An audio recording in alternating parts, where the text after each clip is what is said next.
Karos, good morning. Yan, good morning. Welcome back po muli dito sa aming channel. Anong araw ngayon? Bali, April 3. Yan, April 3, araw po ng Miyerkules. Holiday tayo, holiday or advance payment para sa mga manggagawa. Ito mga Karos, update tayo dito sa Phase 1. Yung ginagawa po natin dyan na extension ng isang Angeli inner unit. So mini-makeover po natin yon.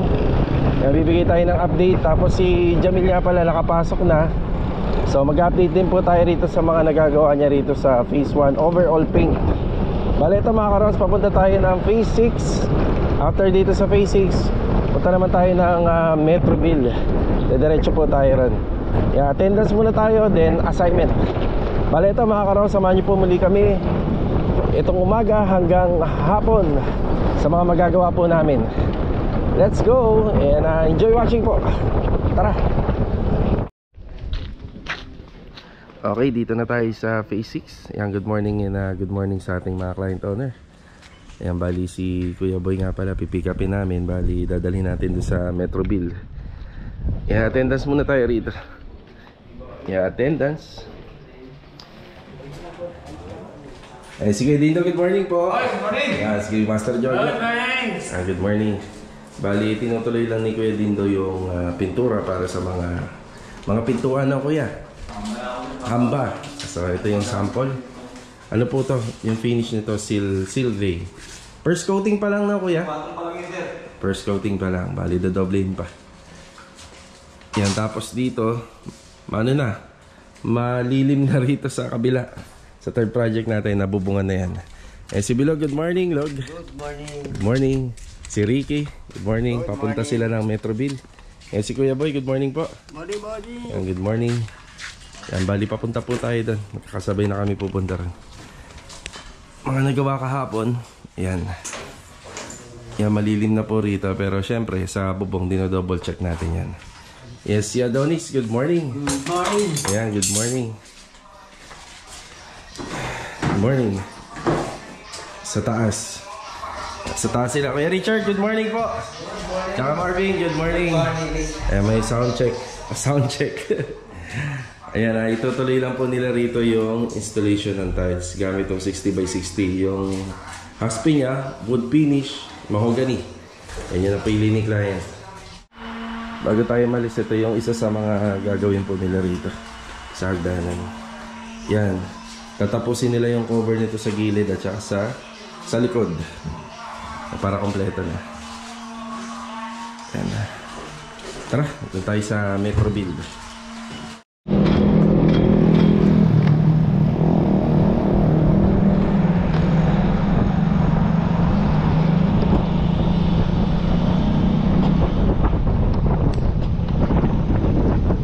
Dito na tayo sa Metroville. Metroville. Yan, bali, 3 tao po yung gagawa rito ngayon.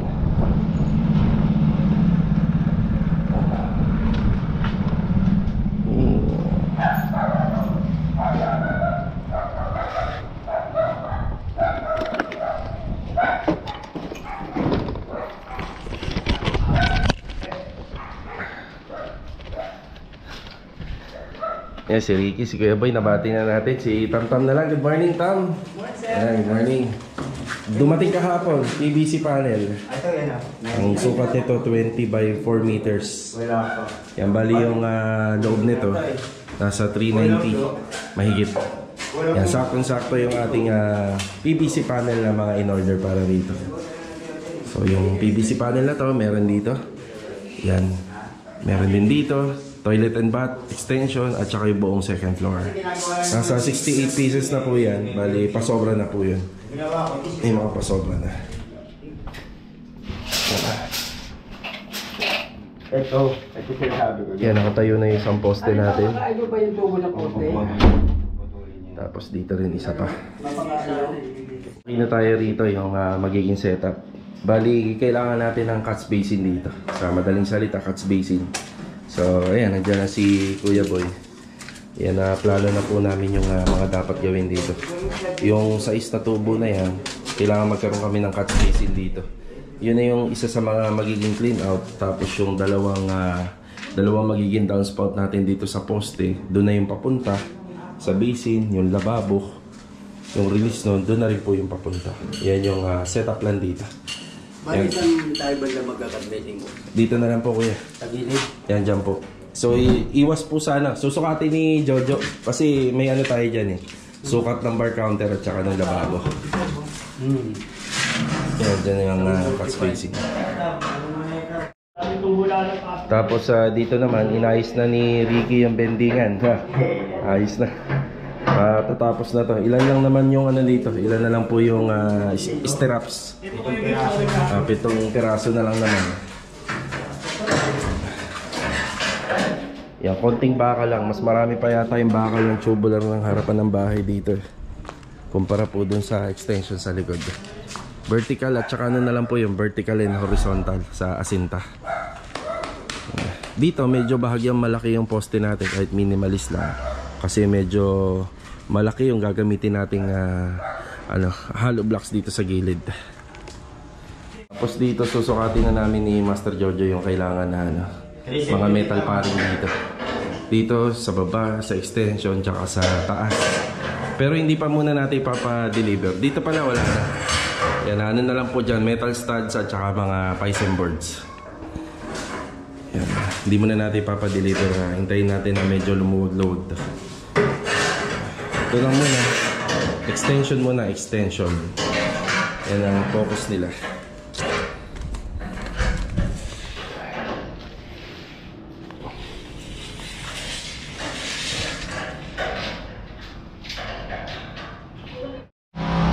Yan, nauna na si Master Jojo.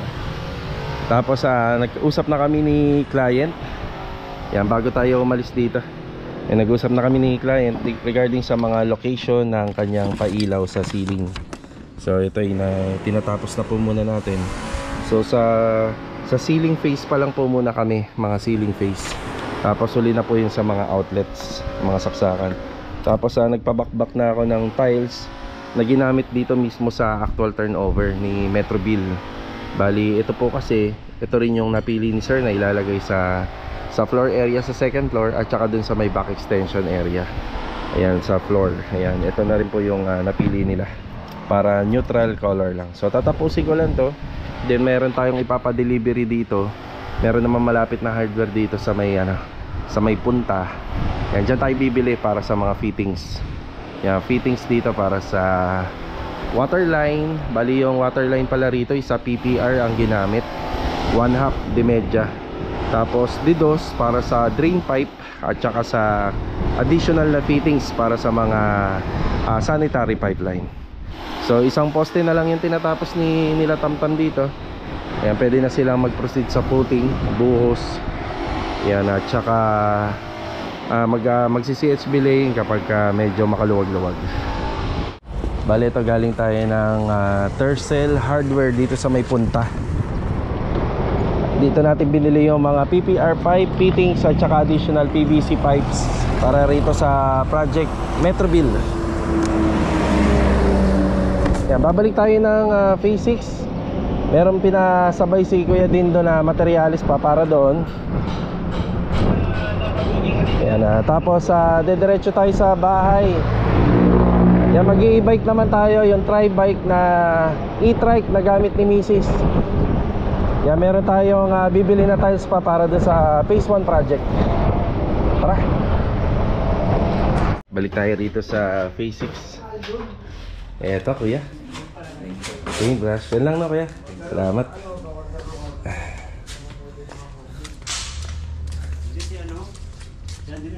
Eh, paparating na delivery. Yan na yung ginagawa nila. Break time muna. Yan, meron paparating na delivery rito. Sa Buhangin, may sinasaid pa kami dun sa second project namin na Athena. Yung mga paparating dito, yung para sa mga partition. Dito yung bracing ng bakal. Yung framing pala. Framing ng mga tubulars dito sa gate na grills. Okay, babalik na tayo sa phase 1. Tayo sa Lumina phase 1 and 2. hinihintay tayo ni Mrs. doon. Tara. Nandito tayo sa isang hardware na malapit dito sa Phase 4. Yung paparating na delivery, binayaran ko muna. Baka hindi mo na ako dumiretso sa Lumina Phase 1 and 2. Baka pumunta muna tayo rito sa sa All Home. Yan yung isang ilaw ho kasi na binili natin para sa bar counter dito sa project sa Phase 1 ay hindi po nagkasya. Di bale, magagamit naman natin yun sa ibang project pa. So bibili tayo rito kung hindi strip light or T5 bulb light na 3 feet. Yung nabili kasi natin 4 feet. I-explain natin kung bakit natin papalitan at bibili tayo ng bago. Tara. Thank you. Okay na tayo rito sa All Home. Tara. Tara. Bumalik ulit tayo rito sa hardware. Locker thinner para kay Jamil. Tara. And after break time, magkasama po kami ngayon ni Boss Lee. Siya ang driver ng e-bike na pink. Bagay na bagay. Ayan, bali babalik lang tayo ng dalawang tiles. Papalitan natin dito sa project natin sa Phase 1 Lumina. Kaya hindi na natin ginamit yung owner para makatipid-tipid naman. Tapos bibili na rin tayo ng tiles dito na gagamitin sa Metrobuild, sa may second floor tsaka sa may back extension at saka doon sa mga matatanggal na tiles sa floor area. Ginagawa na natin pang harabas tong e-bike mo Kaya nga sabi mo may bibilin lang tayo, tiles pala isasakay mo. 2 piraso lang naman, di naman lahat. Sira to. Ay, kasi matatraffic tayo. Tsaka yung gasolina rin, ilang piraso lang naman yung dadalhin. May gasolina rin ka, magbabayad ka sa akin. Arkela, no? Arkela. Ay, Arkela. Kaya kakatapos nga lang pagwala namin palang mananghalian. Pagdating ko sa bahay, hindi na kami nakadiretso kasi tanghali na rin pala. Ang bilis ng oras dito. Dito muna Bilis talaga tayo. ng oras, no? Pagka pag busy ka. Pag busy, no? Parang kulang na kulang yung buong maghapon. Kaya nga eh. Tara, balik tayo Laguna. Doon na lang tayo. Ngayon na, tara, let's go. Magtanim tayo ng bok choy. Sa tayo? Paradahan, Tile Center. Sa City Mini Home Depot. Tara. Dito na kami ni Mrs. sa City Mini Home Depot. Yan yung dalawang tiles na dala natin. Papalitan lang po natin nung isa. Tapos ito naman yung tiles sa Metrobuild, kaso nga lang walang kahawig dito. Kailangan kasi match na match dahil dun sa floor area meron tayong sisinsilin na mga tiles doon. Kailangan match talaga kahit hindi magkaparehan ng code, basta kailangan sa kulay at texture. Mukha pa naman bago to hindi pa naman napag-iiwanan to. Yan, hahanapan natin. Yan, after namin dito, baka dito kami pumunta sa may gasoline station, may tile center dyan. Tapos meron din po dun sa Yuri Tile Center. Medyo madami din, more than nakikita ko parang more than yata ang kailangan natin, mga more than 60 plus. Yan. Subukan natin dito sa SSR GTA malapit sa trade school dito sa Paradahan, Tansa. Meron kaming hinahanap ivory. Try natin. Ito lang yung ivory natin, sir. Hindi available dun sa pinuntahan natin. Try natin dito. Yan, may mga ivory tiles din sila rito. Sana makahanap tayo. Ito. Mukhang nadali na. Hanap pa tayo ng konti na mas malapit. Ma'am, tulungan mo ako ma'am, mas kabisado mo to. Opo. Walang code galing po sa subdivision. Yung malapit lang po, yung pinakamalapit. JKJ Tile Center. Dito tayo. Bali Yung pangalawang pinuntahan natin kanina, bali pangatlo pala yon. May kapareha pero hindi ganun na ganun. So baka mas makakita tayo rito ng mas kapareha pa. Ivory ba yan? Ivory. Ivory. Aha. Medyo malapit. Oo. Aha. Yan, mata na ni Mrs. yung gagamitin natin. Meron pa rito. Ayan, okay na kami dito. Ito yung pinakamalapit. Yun nandito. Ayan. So siya yung pinakamalapit. Kaya yun yung bibili natin. Hinanap lang natin yung tiles na to para doon sa mga mababakla sa floor area. Pero yung sa second floor tsaka sa back extension, pwedeng ibang klaseng tiles na ivory na yung bibili natin. Pero medyo malapit pa rin sa kulay, syempre. Ayan. Alright. Tara. Ayan, okay na po tayo. Bali, pabalik na po tayo sa Lumina ngayon. Update ako dun sa project natin sa phase 1 at saka dun sa isang phase 1 na overall paint.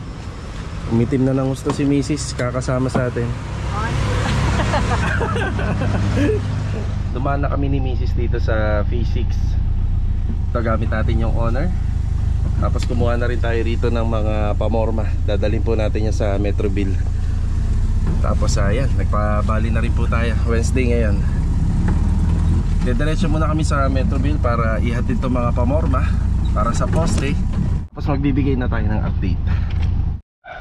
Dito na tayo. Ayun yung mga pamorma galing sa Lumina Phase 6. Yan ang magagamit po natin dito sa likod.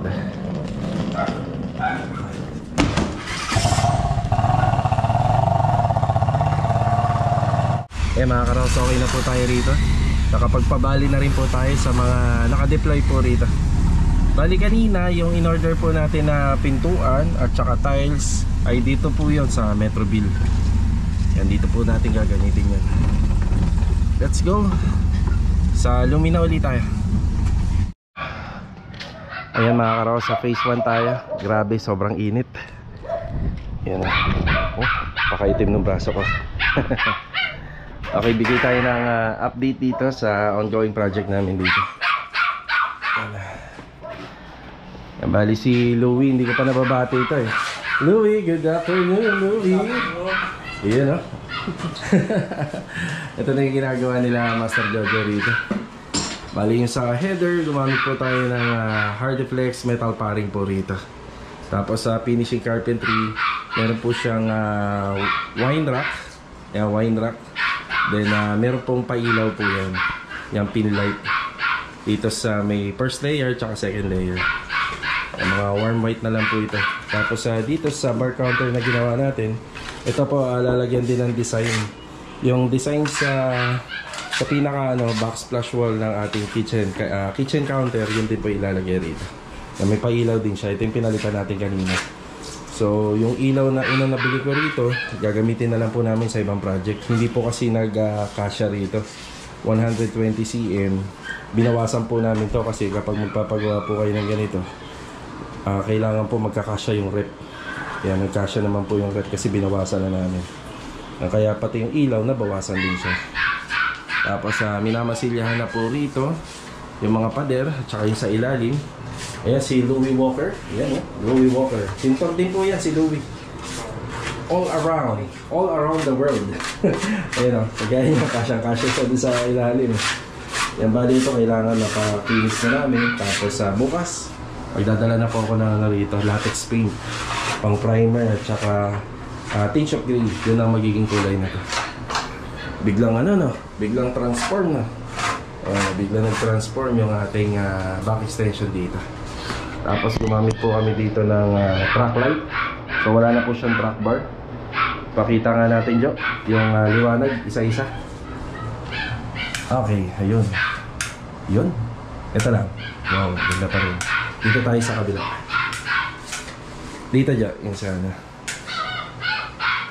Yan. Ayan. Kasya ba ang bote, Jo? Kasya naman? Okay. Dito. Tsaka rito.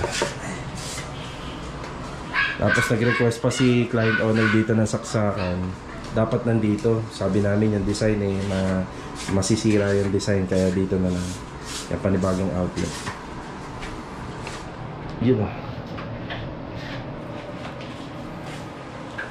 Paganda na ng paganda to.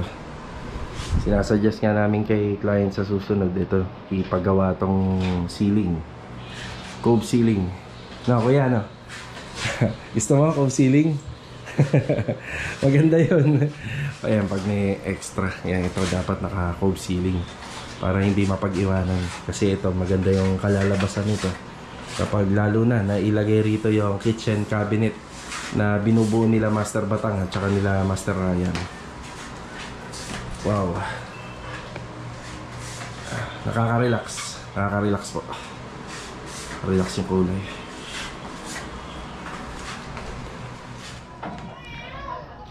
Okay, dito naman tayo sa phase 1. Hindi pa natin nababati si Jamil.